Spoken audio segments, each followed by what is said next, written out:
வணக்கம், செல்லகுமார் பேசுகிறேன். இது செல்வகுமாரின் மீனவர்களுக்கான வானிலை ஆய்வறிக்கை. அதிகாரப்பூர்வ வானிலை அறிக்கைக்கு இந்திய வானிலை ஆராய்ச்சித்துறை அறிக்கையை பார்க்கவும். 2021 செப்டம்பர் 16 வியாழக்கிழமை அதிகாலை 4 மணி நிலவர மீனவர்களுக்கான அறிக்கை. ஏற்கனவே ஒடிசா கரை கடந்து மத்திய பிரதேசம் உத்தரப்பிரதேசத்தில் மேற்கு நோக்கி நகர்ந்து கொண்டிருக்கிற சிஸ்டத்திற்கு வங்கக்கடலிலிருந்து வலுவாக சென்று கொண்டிருந்த காற்றோட வேகம் குறைந்திருக்கிறது. இன்று ஒரு நாள் மட்டும் மன்னார் வளைகுடாவில் சற்று வலுவான காற்று, அதாவது ஒரு 35 கிலோமீட்டர் வேகம் கொண்ட சிறு படகுகளுக்கு அச்சுறுத்தும் காற்று மட்டுமே. பொதுவாக இந்த சிறு படகு அச்சுறுத்தும் காற்று கூட இன்று விலகிவிடும். அதாவது இன்று செப்டம்பர் 16 விலகிவிடும். நாளை இந்த சிறு படகுக்கும் அச்சமில்லாத மீன்பிடிக்கும் வகையில் வானிலை கடல் வானிலை அமையும். காற்றோட வேகம் குறைந்திருக்கும்.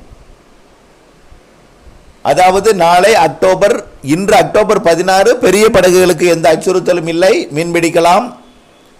இன்று ஒரு நாள் மட்டும் சிறு படகுகளுக்கு அச்சுறுத்தல் இருக்கிறது. நாளையிலிருந்து அதுவும் விலகிவிடும். 17ஆம் தேதியிலிருந்து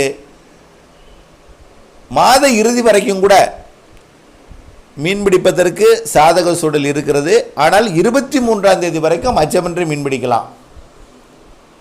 அதாவது 18ஆம் தேதி உருவாகக்கூடிய காற்றழுத்த தாழ்வு பகுதி கூட பெரிய அளவில் காற்று ஈர்க்காது.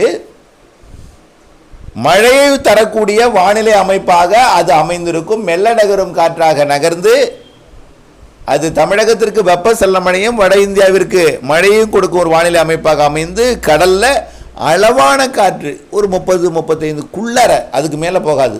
அப்படிப்பட்ட வானிலை தான் 22ஆம் தேதி வரைக்கும் இருக்கும். இன்றைக்கு கொஞ்சம் இருக்கும் 30 கிலோமீட்டர் வேக காற்று. நாளைக்கு அதுவும் இருக்காது. 17ஆம் தேதி 17, 18 2 நாளைக்கும் மிக குறைந்த காற்று தான். எந்தவித அச்சுறுத்தலும் இல்லை.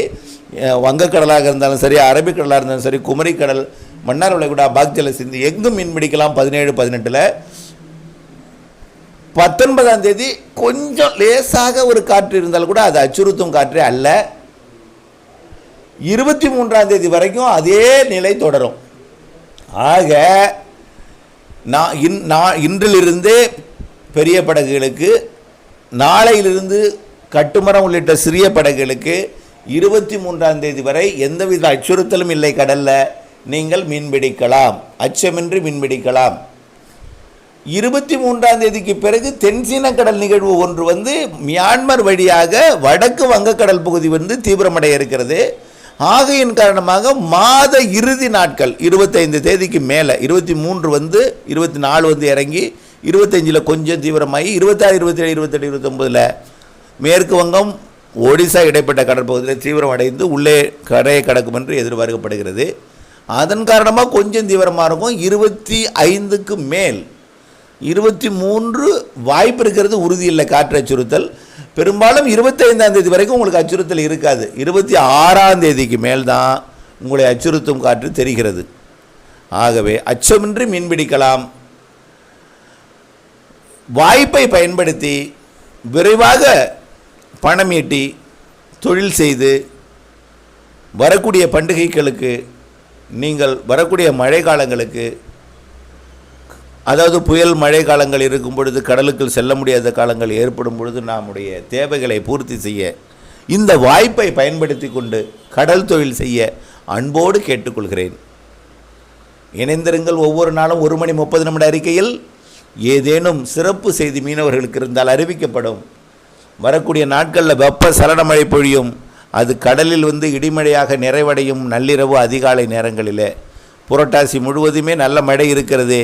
இறுதியாக நிறைவடையும் இடம் கடலிலே அதிகாலையில் ஆங்காங்கே வெப்பசலன இடிமழை இருக்கும். தொடர்ந்து வானிலை அறிக்கையுடன் இணைந்திருங்கள். திட்டமிட்ட கடல் தொழில் செய்யுங்கள், லாபம் அடையுங்கள். நன்றி.